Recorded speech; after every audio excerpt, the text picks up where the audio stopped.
না আপনি আমাকে কওমি অঙ্গনের একজন পাহারাদার কুকুর হিসেবে মূল্যায়ন করলেন, সেটা আমার কাছে খুব বেশি বড় বিষয় নয়। তবে জেনে রাখেন, কুকুর হলো আপনাদের এই কাজের পাহারাদারি করার জন্য আমরা দাঁড়িয়ে আছি। আসসালামু আলাইকুম সম্মানিত দর্শক, শুরুতে ভিডিও টাইটেল এবং থাম্বনেল দেখে বুঝতে পেরেছেন ভিডিওটা কতটা গুরুত্বপূর্ণ হতে যাচ্ছে। তাই দর্শক, আমরা কথা না বাড়িয়ে সরাসরি ভিডিওতে চলে যাব। ভিডিওটা ভালো লাগলে অবশ্যই লাইক দিবেন এবং বেশি বেশি শেয়ার করে অন্যকে দেখার সুযোগ করে দিবেন এবং এরকম গুরুত্বপূর্ণ ভিডিও পেতে অবশ্যই চ্যানেলটি সাবস্ক্রাইব করে রাখবেন। চলুন দর্শক, সরাসরি আমরা ভিডিওতে চলে যাই। আমাদের রাজনীতির যে মূল মাকসাদ, তার অন্যতম একটা মাকসাদ হলো পাহারাদারি করা। আপনি সেই পাহারাদারি, আমি আবারও বলছি, আপনি আমাকে দারোয়ানের মর্যাদা দিলেন না চৌকিদারের মর্যাদা দিলেন, না আপনি আমাকে কওমি অঙ্গনের একজন পাহারাদার কুকুর হিসেবে মূল্যায়ন করলেন, সেটা আমার কাছে খুব বেশি বড় বিষয় নয়। তবে জেনে রাখেন, কুকুর হলো আপনাদের এই কাজের পাহারাদারি করার জন্য আমরা দাঁড়িয়ে আছি। আপনি মুনাজারা ইসলাম মুনাজারা করেন, মুনাজারা করেন, আপনারা বাতিলের মোকাবেলায় দালায়েলের বহস করেন, আপনারা আপনাদের মতো করে বহস করে যান। আমরা হয়তো মুনাজারা করব না, বহস করব না, কিন্তু আপনি আহলে হক হয়ে, আপনি ওলামায়ে দেওবন্দের একজন মুখপাত্র হয়ে যখন মুনাজারা করবেন, মনে রাখবেন আপনার তাহাফুজের জন্য আপনার পিছনে মামুনুল হক কুকুর হয়ে দাঁড়িয়ে আছে।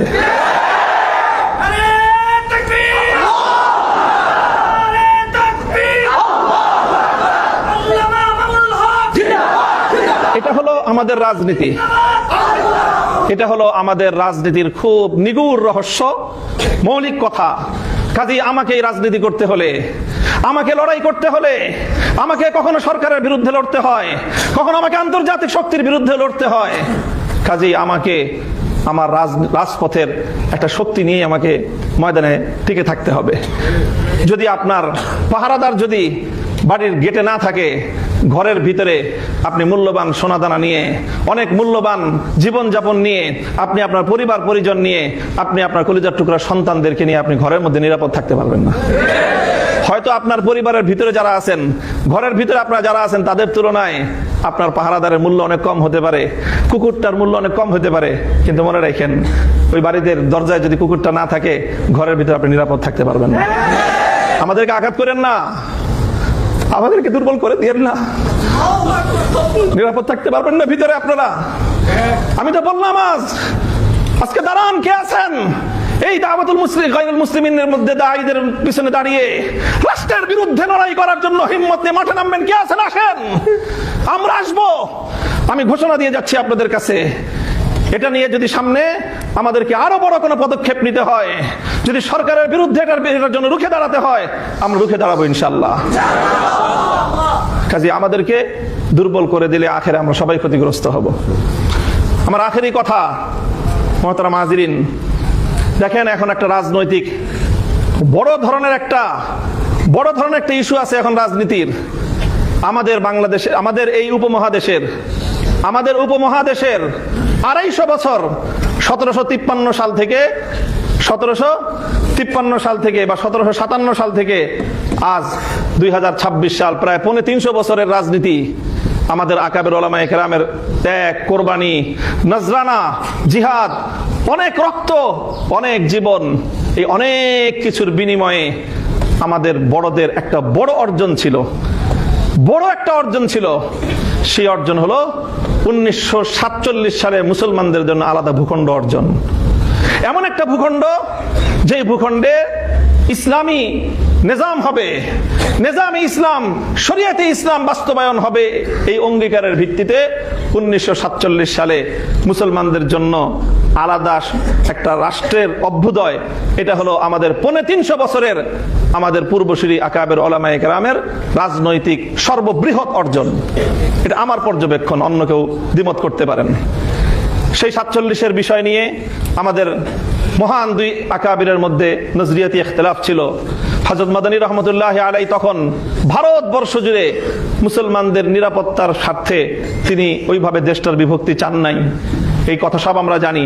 কিন্তু যখন দেশ বিভক্ত হয়ে গিয়েছে, তখন হযরত মাদানী রহমতুল্লাহ আলাইহির মাওকিফ এটাই ছিল যে ঝগড়াঝাটি করে 2 মসজিদ বানানো ঠিক না, কিন্তু যদি মসজিদ 2টা হয়ে যায়, মসজিদ যদি দুইটা হয়ে যায় তখন কি করবেন?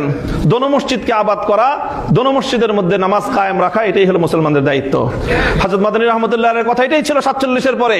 মুসলমানদের জন্য যখন আলাদা আবাসভূমি হয়ে গেছে, এখন সর্বশক্তি নিয়োগ করে ওই মুসলমানদের দেশে কিভাবে ইসলাম কায়েম করা যায়, কিভাবে নিজামে ইসলাম বাস্তবায়ন করা যায়, সেটাই থানভী রহমতুল্লাহ আলাইহির অনুসারীদেরও মেহনত, সেটা মাদানী রহমতুল্লাহর শাগরিদদের অভিন্ন মেহনত। 47-এর পর আর কোনো ইখতিলাফ নাই। আমাদের এই অর্জন 47-এর মুসলমানদের জন্য ইসলামের নামে আলাদা ভূখণ্ড হবে, সেই অর্জনকে 1972-এর ভারতে আধিপত্যবাদ দিয়ে সেটাকে গলা টিপে হত্যা করার চেষ্টা করা হয়েছিল বিগত 54 বছর পর্যন্ত। 1972 থেকে 2024 সাল পর্যন্ত 47-এর কথা কেউ বলতে পারতো না। 47 এটা একটা বাংলাদেশে নিষিদ্ধ বিষয় হয়ে দাঁড়িয়েছিল। এই 2024-এর বিপ্লবের পর সর্বপ্রথম যে আওয়াজ উচ্চারিত হলো, এটার জন্য আমি জুলাই যোদ্ধাদেরকে শ্রদ্ধা করি, ভালোবাসি, স্নেহ করি, মমতা করি, তাদের পক্ষ হয়ে আমি লড়াই করি। কারণ তারা সর্বপ্রথম এই আওয়াজ আবার নতুন করে বাংলাদেশের মাটিতে উত্থাপন করেছে। আগামীর বাংলাদেশ হবে 47, 71 এবং 24-এর ভিত্তিতে।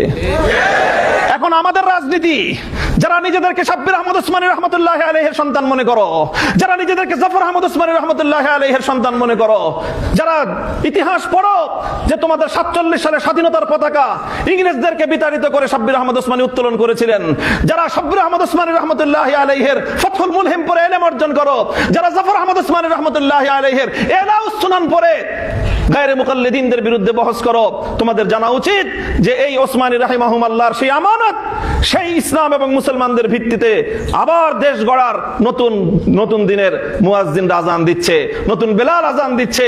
এই আযানে যদি আমরা সাড়া দিতে না পারি, ইতিহাসের দায় থেকে আমরা মুক্ত হতে পারবো না। কাজেই 47-এর ভিত্তিতে নতুন বাংলাদেশ গড়বার যে আন্দোলন, এটা মাওলানা মওদুদী সাহেব এবং তার অনুসারীদের আন্দোলন না। কারণ 47 সালে মাওলানা মওদুদী সাহেব এই দেশ বিভক্তির পক্ষে ছিলেন না। তিনি মুসলমানদের জন্য আলাদা আবাসভূমি চান নাই, পরিষ্কার কথা। এটা চেয়েছিলেন শাব্বির আহমদ ওসমানী, এটা চেয়েছিলেন মুফতি শফি ওসমানী রহমতুল্লাহ আলাইহি, মুফতি আজম মুফতি শফি রহমতুল্লাহ আলাইহি, এটা চেয়েছিলেন সৈয়দ সুলাইমান নদভী রহমতুল্লাহ আলাইহি, এটা চেয়েছিলেন জাফর আহমদ ওসমানী রহমতুল্লাহ আলাইহি, এটা চেয়েছিলেন শামসুল হক ফরিদপুরি রহমতুল্লাহ আলাইহি, এটা চেয়েছিলেন আতহার আলী রহমতুল্লাহ আলাইহি, এটা চেয়েছিলেন এই দেশের উলামায়ে কেরাম এবং দেওবন্দি উলামায়ে কেরাম। কাজেই 47-এর ভিত্তিতে আগামীর বাংলাদেশ গড়বার জন্য এখন আমাদেরকে জুলাই রক্ষা করতে হবে। কারণ জুলাইয়ের হাত ধরে 47 আবার প্রাসঙ্গিক হয়েছে। এখন যদি জুলাই হাতছাড়া হয়ে যায়, 47 আবার হাতছাড়া হয়ে যাবে।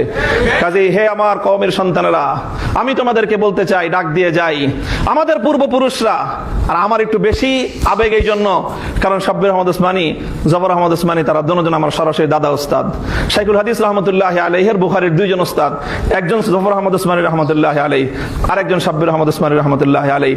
এটাকে শুধু আমরা আমাদের রাজনৈতিক বিরাসত মনে করি না, এটা আমরা আমাদের দ্বীনি বিরাসত মনে করি, ইলমি বিরাসত মনে করি, দ্বীনি আমানত মনে করি।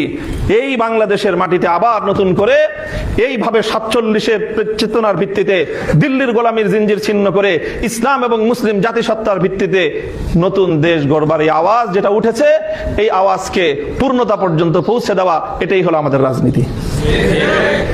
আমি আমার কথা আর দীর্ঘায়িত করছি না, সকলের কাছে মাপ চাই, অনেক বেশি কথা বলে ফেলেছি। আমি আবার আমার ওই কথা পুনরাবৃত্তি করছি যে ইনশাআল্লাহ আমি আমার মুরব্বীদের সামনে নিজেকে সর্বান্তকরণে সুপর্দ করে দিয়ে আমার ব্যাপারে যে কোনো অভিযোগ, যে কোনো কথা, যে কোনো প্রশ্ন থাকলে ওনাদের সাথে কথা বলেন। যদি আমার সাথে কথা বলতে না পারেন, ওনারা মুত্তাফাকা হয়ে যে ফয়সালা দিবেন, সেই ফয়সালার যদি বাইরে এক কদম আমি ফেলি মামুনুল হক, তাহলে সেই দিন আপনারা আমাকে সবাই আমার আনুগত্য পরিহার করবেন। এটা থাকলে আপনাদের কাছে আমার বিশেষ অনুরোধ। আল্লাহ আপনাদের সকলকে কবুল করুন। বাংলাদেশের ওলামায়ে দেওবন্দ ইসলামের সঠিক যে মানহাজ, এটার যে আগে বাড়ায় নিয়ে যাচ্ছে, আমরা পাহারাদার হিসাবে হলেও এই মাসলাকের সাথে, এই মাশরাবের সাথে, এই ফিকরার সাথেই আমরা ইনশাআল্লাহ, আল্লাহ পাক রব্বুল আলামিন আমাদেরকে শেষ দম পর্যন্ত, জীবনের শেষ মুহূর্ত পর্যন্ত এভাবে লেগে থাকার তৌফিক দান করুন। আপনাদের সকলকে শুকরিয়া জানিয়ে রাবেতাতুল ওয়াইজিন বাংলাদেশের উত্তরোত্তর সাফল্য এবং উন্নতি কামনা করে আমি আমার কথা শেষ করলাম। ওয়া আখিরু দাওয়ানা আলহামদুলিল্লাহি রাব্বিল আলামিন। আসসালামু আলাইকুম ওয়া রাহমাতুল্লাহ। হ্যাঁ, বসো বসো, সব বসো, দাঁড়ায় বসো। جزاكم الله خيرا. এইভাবে আকুতিগুলো আমাদের সামনে প্রকাশ করেছেন। আশা করি অনেক প্রশ্নের জবাব আমরা পেয়েছি। আমরা আমাদের একেবারেই শেষ মুহূর্তে আছি। এখন আমাদের আজকের প্রোগ্রামের সমাপ্তি ঘোষণা করবেন রাবেতার দুর্দিনের কান্ডারি, রাবেতার মুহতারাম সভাপতি হযরতুল আল্লাহ শেখ আব্দুল বাসেত। দর্শক আজকে ভিডিও পর্যন্ত। ভিডিওটা ভালো লাগলে লাইক দিবেন এবং বেশি বেশি শেয়ার করে অন্যকে দেখা শুরু করে দিবেন। আসসালামু আলাইকুম।